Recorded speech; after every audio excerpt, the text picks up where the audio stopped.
which is, as I said, is over 90% water. Is there something going on that these spirit entities need to get back into water? Just a thought. But from there, we go to Job 26, because I had remembered this scripture in Job 26:5 that says, dead things, this is the Old Testament, dead things are formed from under the waters, and the inhabitants thereof. I think I might have, well, I think if you can see the footnote that said, dead things are formed from under the waters. The place where the Rephaim stay. This is a word in the Hebrew, Rephaim, which simply means the demonic creatures that live in the oceans of the world. Not great fish. Rephaim simply means great demonic creatures who inhabit the oceans. The place where the Rephaim stay, which is beneath the waters, and the things that are therein. The word dead things in the scripture is a Hebrew word for the Rephaim, the offspring of fallen angels, which are akin to the Nephilim. So there seems to be, as Zechariah and I talked about this, there seems to be something to this, because he talks about in his books the Anunnaki, I'll call the Nephilim, those who have from heaven come down. Now, I want to go back over this and just read it. Dead things are formed from under the waters, and the inhabitants thereof. Job 26, Old Testament. And it says in the footnote, dead things are formed from under the waters, the place where the Rephaim stay, which is beneath the waters and the things that are therein. The word dead things, a Hebrew word which means Rephaim, the offspring of fallen angels, which are akin to the Nephilim. They are formed, which means in Hebrew, they remain to this day. So the Bible is actually saying, even according to the Hebrew Tograms, which is the old rabbinical works on commentaries on the scriptures, seem to indicate that the ancient rabbis believed that there were entities who lived in the ocean. There were otherworld entities who have come here from another place, like the Anunnaki that Zechariah Sitchin talks about. But that these particular creatures hide themselves in the seas of the world, in the oceans. All of this goes back to Atlantis. All of this implies that there were ancient civilizations under the oceans. We know that's true because we're seeing these temples under the oceans of the world, and all I'm implying is that there very well might be something to this, that there were ancient prehistoric civilizations of alien life forms who have come here from other worlds hundreds of thousands of years ago, tens of thousands of years ago, and were destroyed through great floods, through great shifts in the earth crust. I'm saying there's at least a possibility there might be something to all of this.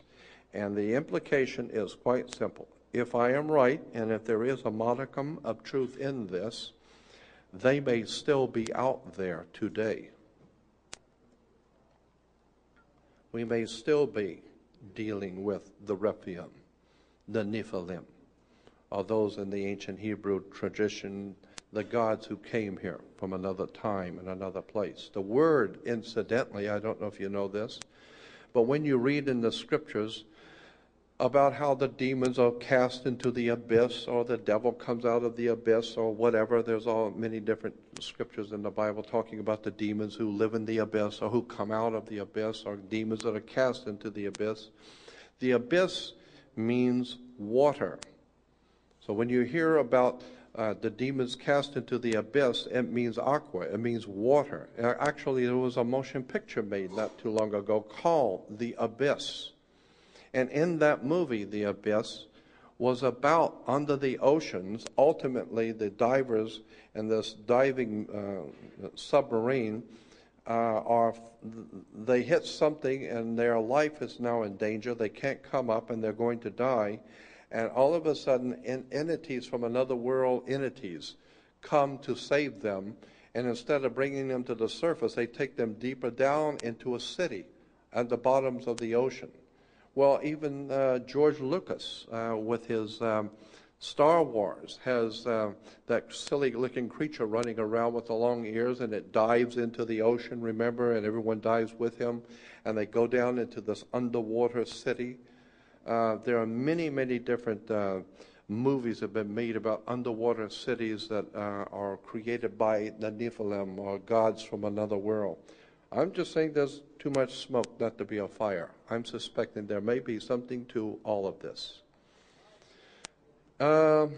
Incidentally, in relation to all of this, and the bottom line of what I'm presenting is quite simply, I think that there is something to the idea that we are the creation of a higher civilization which have created us. They are watching us. They are monitoring us.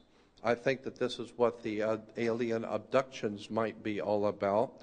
They are monitoring their creation. They're watching us. They're checking our interior of our bodies to see if we've evolved or if we're in some way mutating.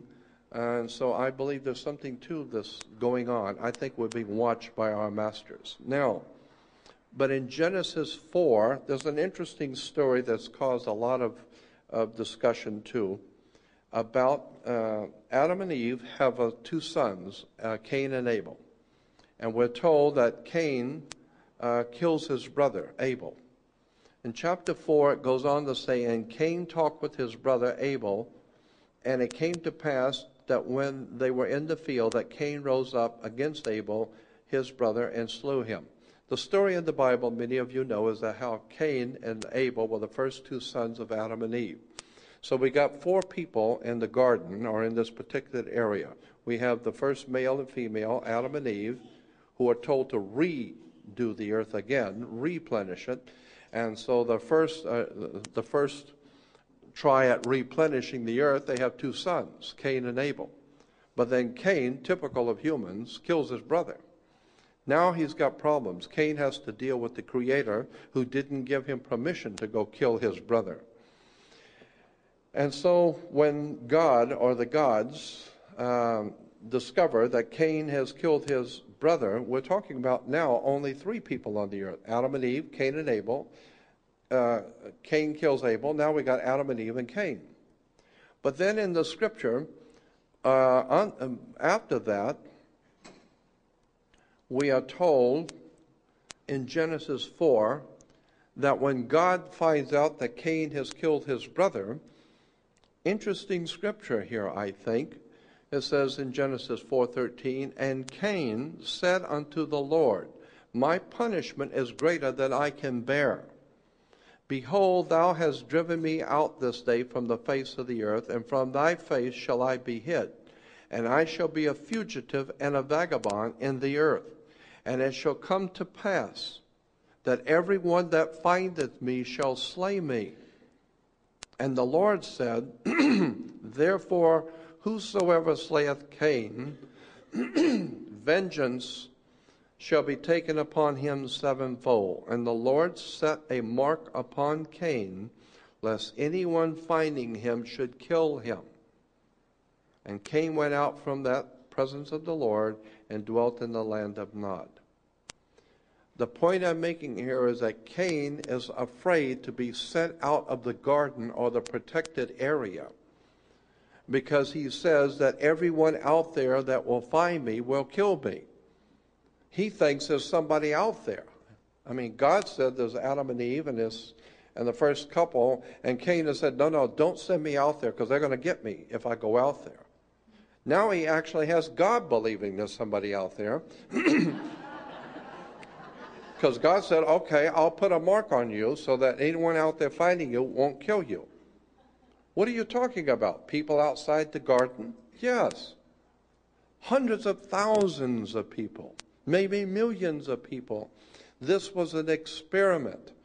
And when I say people, I'm talking about the ancient hominids, the Neanderthal creatures, the ones that we know of that are referred to in science as the hominid creatures. They travel in huge families, hundreds of them in any family. And of course, in my mind, it's like Cain is saying, don't send me into the prison.